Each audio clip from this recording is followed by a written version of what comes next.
देवभूमि का एक ऐसा चमत्कारी मंदिर जहां पूरी होती है संतान की मन्नत। प्रकृति की गोद में बसा ये मंदिर चारों ओर से ऊंची ऊंची पर्वत श्रृंखलाओं से घिरा है। मंदिर की खूबसूरती देखकर हैरान रह जाओगे आप। सुंदर झरनों और हरियाली से भरा है रास्ता। एक ऐसा मंदिर जो महिलाओं की सूनी गोद को भर देता है। क्या है इसका रहस्य? जिस चमत्कारी मंदिर की हम बात कर रहे हैं वो मंदिर देवी अनसुईया का है। चमोली जिले के मंडल घाटी के घने जंगलों के बीच माता अनसुईया का एक भव्य मंदिर बना हुआ है। मंदिर तक पहुंचने के लिए घने जंगलों के बीच 5 किलोमीटर की चढ़ाई करनी होती है। मां अनसुईया देवी की अपनी कथाएं और मान्यताएं हैं। कहा जाता है कि देवी अनसुईया की परीक्षा लेने के लिए खुद ब्रह्मा, विष्णु और महेश यहाँ आए थे। मां अनसुईया को संतान दायिनी के रूप में जाना और पूजा जाता है। इसलिए बड़ी संख्या में निसंतान दंपत्ति संतान कामना के लिए यहाँ आते हैं। माना जाता है कि माता के दरबार में आने से कोई भी खाली हाथ नहीं लौटता। मां अनसुईया के मंदिर में आने से निसंतान को संतान की प्राप्ति कैसे होती है, क्या है इसके पीछे का रहस्य, चलिए आपको बताते हैं। देवी अनसुईया के चमत्कारों के बारे में जानने के लिए श्रेष्ठ उत्तराखंड की टीम माता के मंदिर पहुंची। संवाददाता मनोज विष्ट ने मंदिर के पुजारी विनोद सेमवाल से बात करते हुए मां अनसुईया और मंदिर के इतिहास के बारे में बातचीत की। साथ ही जाना कि यहाँ महिलाओं की सूनी गोद कैसे भर जाती है, इसके पीछे का रहस्य आखिर क्या है। तो ब्रह्मलोक में जो है ब्रह्मा, विष्णु, महेश, उनकी धर्मपत्नियां लक्ष्मी, पार्वती, सरस्वती थी। तो अनसुईया नारद जी ने उनको इस भड़का दिया कि आप लोग कुछ नहीं है। माता अनसुईया पृथ्वी लोक में कह के माता अनसुईया जी बहुत ऊंची वो है, पतिव्रता नारी है। तो उनको थोड़ा बुरा लगा। उन्होंने जो है ब्रह्मा, विष्णु, महेश को कहा कि भाई उसकी परीक्षा लो, कौन है वो ऐसी। तो नारद जी से फिर आग्रह किया, ब्रह्मा विष्णु वे कहाँ पर रहते हैं। तो ऋषि पर्वत। तो नारद जी ने ये बताया, ऋषिकुल पर्वत के सामने अनसुईया जी रहती हैं, आप वहां जाइए, पता करिए। तो ब्रह्मा विष्णु यहाँ पर आइए माता की परीक्षा लेने के लिए। तो साधु के वेश में ब्रह्मा, विष्णु, महेश यहाँ पर आए। तो माता ने जो है खाना उना बनाया। तो खाने के लिए उनसे आग्रह किया, लोग खाना खा लीजिए। तो ब्रह्मा, विष्णु, महेश ने कहा कि हम जो है ऐसा खाना नहीं खाते हैं, आप हमें जो है नग्न अवस्था में जो है खाना खिला दीजिए। तो माता के सामने एक बड़ी समस्या आ गई थी। तो उन्होंने अपने पति यहीं पर 1.5 किलोमीटर आगे पति अत्रि मुनि जी ने यहाँ पर तपस्या की है। उनके पति ने वहां पर तपस्या किया, माता ने यहाँ पर तपस्या किया। तो उन्होंने आग्रह किया कि यहाँ पर ऐसे ऐसे, लेकिन वो ब्रह्म ऋषि थे, उनको पता तो पहले ही पता हो गया। तो उन्होंने वहां से जो है कमंडल पे पानी भेज दिया और माता जी ने ब्रह्मा, विष्णु, महेश पर छिड़काव कर दिया। तो बिल्कुल एक रूपी एक समान तीनों बालक बन गए। अब बालक बन गए तो ब्रह्मलोक में हाहाकार मच गया।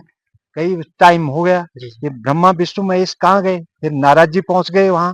नारद जी ने कहा, देखो आप वहां जाइए और ऐसे ऐसा ऐसा स्थान है।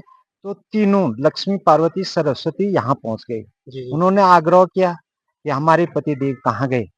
उन्होंने कहा, भाई मेरे पास 3 बालक है, इनमें से अपने पति को पहचानो। तो तीनों एक जैसे बालक बने हुए थे। तो वो घबरा गए कि हमारे पति कौन है। फिर माता को दया आ गई।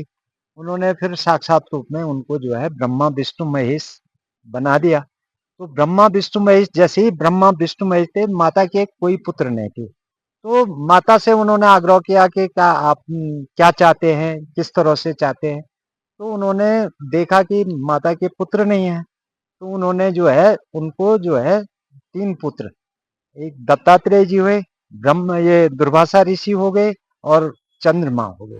तो तीनों पुत्र जो है माता को वरदान कर दिए। ब्रह्मा, विष्णु, महेश ने माता अनसुईया को वरदान के रूप में 3 पुत्र तो दिए ही, इसके अलावा माता को एक और वरदान दिया। भविष्य में जो भी आपके पास निसंतान संतान प्राप्ति की चाहत लेकर आएगा वो खाली हाथ नहीं लौटेगा। इसलिए जो कोई भी पुत्र पुत्री की कामना के लिए माता के दरबार में आता है वो खाली हाथ कभी नहीं लौटता।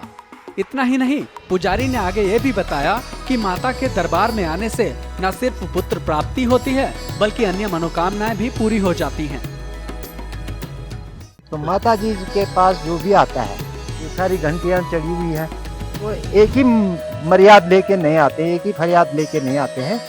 अपने अपने उस चीज को, तो लोगों की जो है मनोकामनाएं, पुत्री से संबंध नहीं और भी मनोकामनाएं, कई लोगों ने मेरे से ये कहा कि हम इस मनोकामना, हमारी पुत्र से मतलब नहीं, हमारी मनोकामनाएं पूरी हुई और भी मनोकामनाएं पूरी होती है यहाँ पर माता जी। इसलिए रात्रि को जो है ना, जी जी, पुत्र प्राप्ति के लिए रात्रि जागरण करना पड़ता है, जागरण नहीं, सोना पड़ता है यहाँ पर। नींद में ही भगवती जो है, माता जो है आशीर्वाद देती है और नींद में पुत्र प्राप्ति होती है। तो ये दीपक आप कह रहे थे ना, दीपक का सिस्टम नहीं है यहाँ पर। यहाँ पर रात को नींद आना जरूरी होता है, स्वप्न ही माता जो है वरदान देती है, ये यहाँ पर विशेषता है। पुजारी विनोद सेमवाल ने बताया कि यह मंदिर पांडवों ने बनाया था। इसके बाद पांडव रुद्रनाथ की यात्रा के लिए आगे निकल गए थे। पांडवों ने यहाँ से जो है रुद्रनाथ के लिए, यही रास्ता है, सामने दिखाई दे रहा है, यही रास्ता। ये पांडवों का बनाया हुआ मंदिर है, ये पांडवों के टाइम का मंदिर है। तो ये बहुत बड़ा मंदिर था। तो ये सन 1800 कुछ में जो है भूकंप आया, भयंकर भूकंप आया, तो टूट गया था। फिर ये जो है फिर नया निर्माण किया गया इसका। तो इसमें एक विशेषता है, एक पत्थर है इसमें, ये जो सुराही का पेड़ है, इसमें एक पत्थर है, वो दिखाई नहीं देता है अब। तो वो जो है पत्थर है इसमें और उस पर काई लग गई है। जी जी, ये भी एक मान्यता है यहाँ पर, पेड़ की मान्यता है। जैसे जैसे इस मंदिर के बारे में लोगों को पता चल रहा है, वैसे वैसे उत्तराखंड समेत अन्य राज्य के लोग भी देवी अनसुईया के मंदिर में पहुंच रहे हैं। माता का मंदिर गोपेश्वर से 13 किलोमीटर दूर चोपता मोटर मार्ग पर मंडल के पास है। यहाँ से आगे किसी वाहन की सुविधा नहीं है, इसलिए 5 किलोमीटर की पैदल चढ़ाई करनी होती है, जो घने जंगलों के बीच है। मेरा उत्तराखंड सरकार से ये आग्रह है, यहाँ पर पूरी सर्वे हो रखी है मोटर रोड के लिए, पूरी सर्वे। यहाँ पर जो है यात्री प्रत्येक प्रांत से आते हैं, गुजरात से लेकर के, महाराष्ट्र से लेकर के, यूपी से लेकर के, उत्तराखंड के तो आते ही आते हैं, लेकिन और प्रांतों के भी यहाँ पर अब विदेशी पर्यटन भी यहाँ पर विशेषकर आते हैं।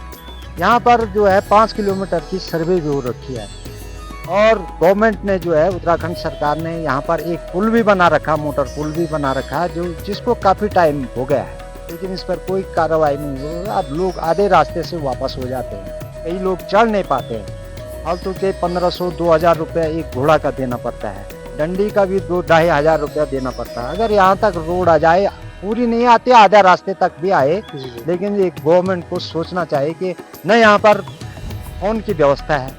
यहाँ पर लोग, यात्री लोग आते हैं, कहते हैं कब फोन करना था, कहाँ से करें, यात्री फंस जाते हैं, कई लोग इतने दूर दूर से आते हैं, फोन की व्यवस्था भी नहीं है। मेरा आग्रह है, गवर्नमेंट से ये आग्रह है, यहाँ पर ये विचार होना चाहिए और करना चाहिए। आप लोग चारों धाम की यात्रा के लिए लोग यहाँ भी तो आते हैं, यहाँ पर भी बहुत कम से कम 50-60 लोग यहाँ पर डे आते रहते हैं, बरसात में भी आते रहते हैं। यहाँ से रुद्रनाथ है, 14 किलोमीटर है, रुद्रनाथ का ट्रैक भी है और यहाँ से रुद्रनाथ भी जाते हैं, रुद्रनाथ से इधर भी आते हैं, लेकिन यहाँ पर अव्यवस्थित है पूरा रोड जो है हमारे पास, यही अव्यवस्था है। इससे मेरा आग्रह है उत्तराखंड सरकार से, यहाँ पर जल्द से जल्द जो है वो मोटर रोड का स्वीकृति क्या, वो कंस्ट्रक्शन शुरू कर दे। मंदिर के गर्भगृह में देवी की भव्य मूर्ति स्थापित है। माता का मंदिर इतना भव्य है कि यहाँ तक पहुँचने के रास्ते में बांज, बुरांश और देवदार के वन आपको मंत्रमुग्ध कर देते हैं। यहाँ की सुंदरता आपका दिल खुश कर देगी।